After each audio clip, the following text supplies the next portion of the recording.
The following winter brought an event no less strange than Wilbur's first trip outside the Dunwich region. Correspondence with the Widener Library at Harvard, the Bibliothèque Nationale in Paris, the British Museum, the University of Buenos Aires, and the Library of Miskatonic University of Arkham had failed to get him the loan of a book he desperately wanted. So at length he set out in person, shabby, dirty, bearded, and uncouth of dialect, to consult the copy at Miskatonic, which was the nearest to him geographically. Almost 8 feet tall, and carrying a cheap new valise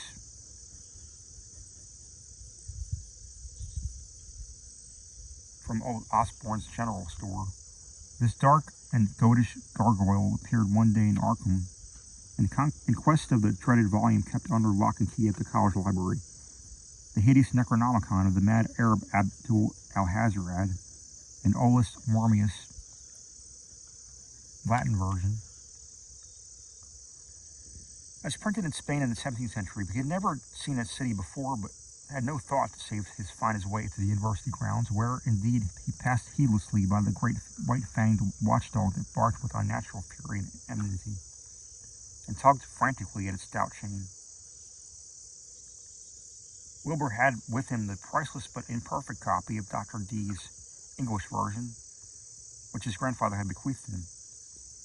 And upon receiving access to the Latin copy, he at once began to collate the two texts with the aim of discovering a certain passage, which would have come on the 751st page of his own defective volume.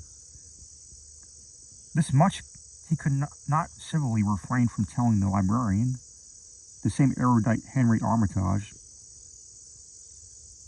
A.M. Miskatonic, Ph.D. Princeton, Lit. D. Johns Hopkins, who had once called at the farm and who now politely plied him with questions. He was looking, he had to admit, for a kind of formula or incantation containing the frightful name Yog Sothoth, and it had puzzled him to find discrepancies, duplications, and ambiguities which made the matter of determination far from easy. As he copied the formula he finally chose, Dr. Armitage looked involuntarily over his shoulder at the open pages, the left hand one of which, in the Latin version, contained such monstrous threats to the peace and sanity of the world.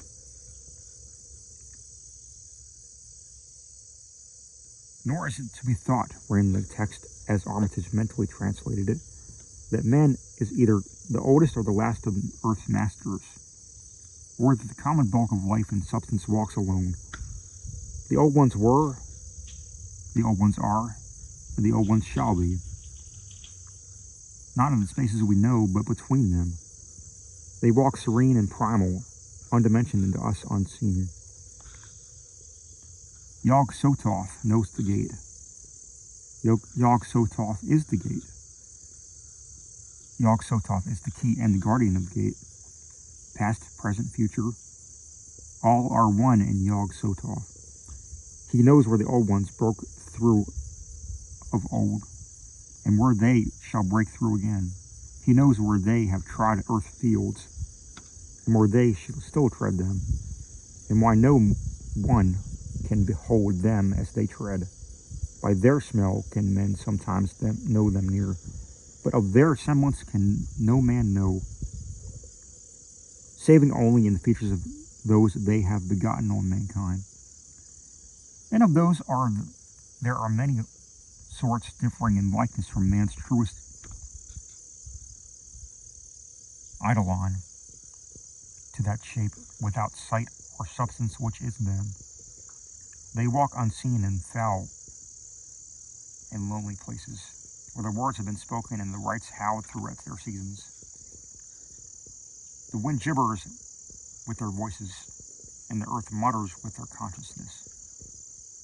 They bend the forest and crush the city, yet may not forest nor city behold the hand that smites. Kadath in the cold waste hath known them, and what man knows Kadath? The ice desert of the south and the sunken isles of ocean hold stones whereon their seal is engraven. But who hath seen the deep frozen city or the sealed tower long garlanded with seaweed and barnacles? Great Cthulhu is their cousin, yet can he spy them only dimly. Aya Shub Nagurath. As foulest shall ye know them. Their hand is at your throats, yet ye see them not, and their habitation is even one with your guarded threshold. Yog-Sothoth is the key to the gate, whereby the spheres meet. Man rules now where they ruled once. They shall soon rule where man rules now. After summer is winter, after winter summer. They wait patiently and potent. For here shall they reign again. Unquote. Dr. Armitage, associating what he was reading with what he had heard of Dunwich and its brooding presences, and of Wilbur Whatley and its dim, hideous aurora that stretched from dubious birth of a cloud of probable matricide, felt a wave of fright and as tangible as a drought of the tomb's cold clamminess. The bent, goatish giant before him seemed like the spawn of another planet or of dimension, like something only partly of mankind, and linked to black gulfs of essence, of entity that stretched like titan phantasms beyond all spheres of force and matter, space and time. Presently Wilbur raised his head and began speaking in that strange resonant fashion which hinted at some sound-producing organs, unlike the run of mankind's.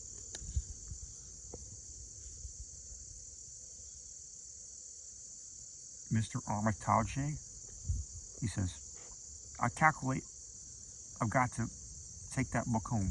These things in it, I've got to try under certain conditions I can't get here. And it'll be a mortal sin to let a red tape rule hold me up.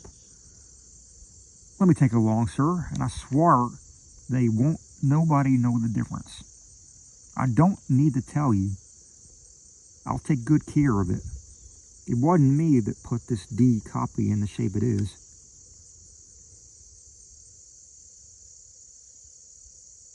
He stopped as he saw firm denial on the librarian's face, and his own goatish features grew crafty.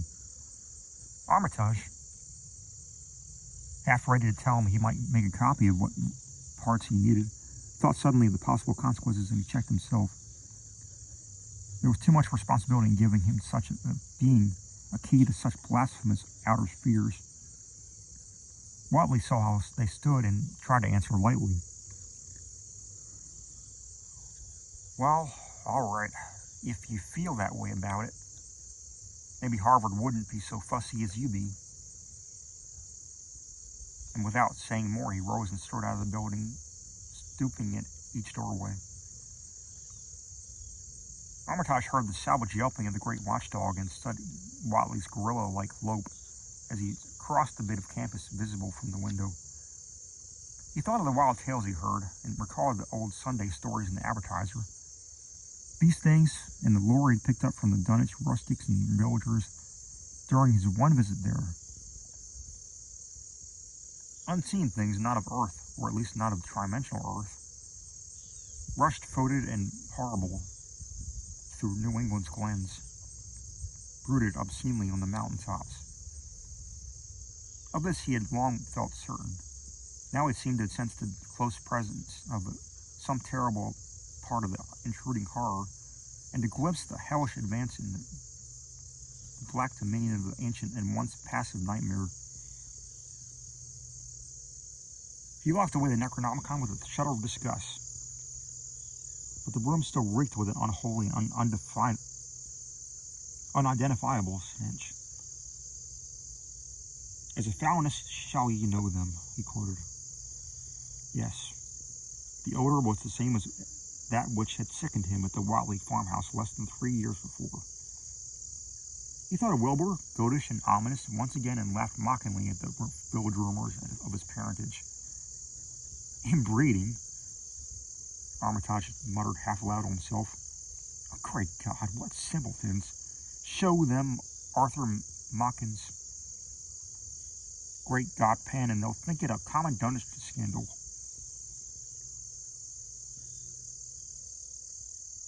But what thing, what cursed shapeless influence on or off this three-dimensional earth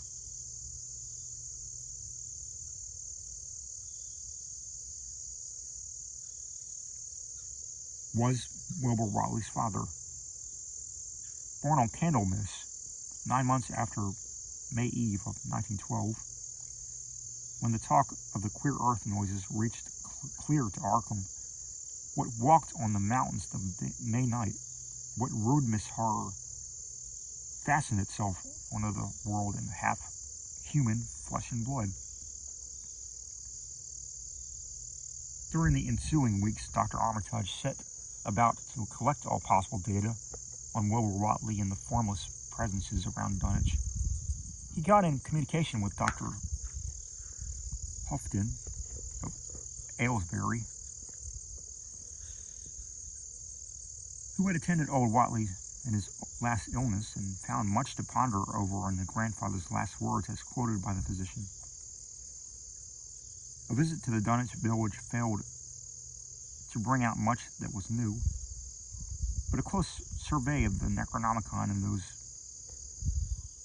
parts which Wilbur had sought so avidly seemed to supply new and terrible clues to his nature, methods and desires of the strange evil so vaguely threatening this planet.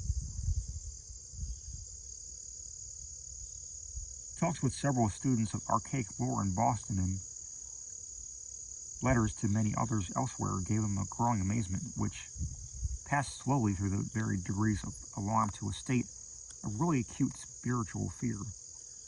As the summer drew on, he felt dimly that something ought to be done about the lurking terrors of the upper Miskatonic Valley, and about the monstrous being known to the human world as Wilbur Watley.